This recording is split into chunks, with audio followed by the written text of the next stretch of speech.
My greedy stepfather is demanding I give him my late father's house because my mother told him he could.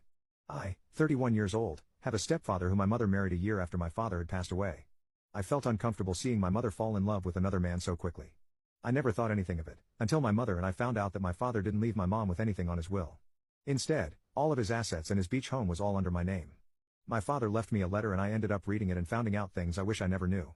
My father, who was sick at that time, found out that my mother was having an affair with another man. He told me that he suspected it a long time ago, ever since they found out that my father had cancer.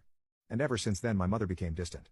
He told me that my mother would constantly ask about his will and how she would remind him that she will take care of the beach house when he passes away.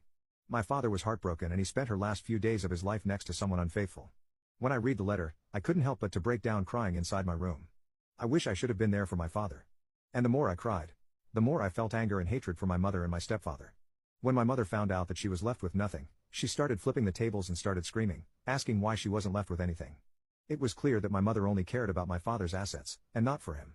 I decided to leave my hometown and cut ties with my mother and her mister. I decided to move to my father's beach house, where I would try to start over. I've always worked from home, so moving to another area was never a problem. It wasn't until recently I got a text message from my stepfather.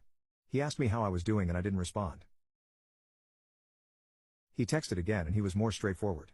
He told me that I needed to move out of the beach house because my mother and him will be moving in. But if I wanted to stay, I could pay them rent for my room.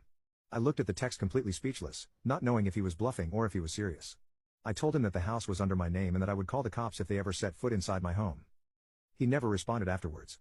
I thought that was the end of it until a couple weeks later, and I had gotten a notification from my phone while I was out grocery shopping that there was motion near my driveway. I opened the app and saw both my stepfather and mother stepping outside their vehicle as they continued to unpack their belongings. My heart sank, and I immediately felt anger inside me.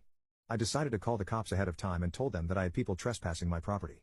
By the time I had arrived, the cops were also there.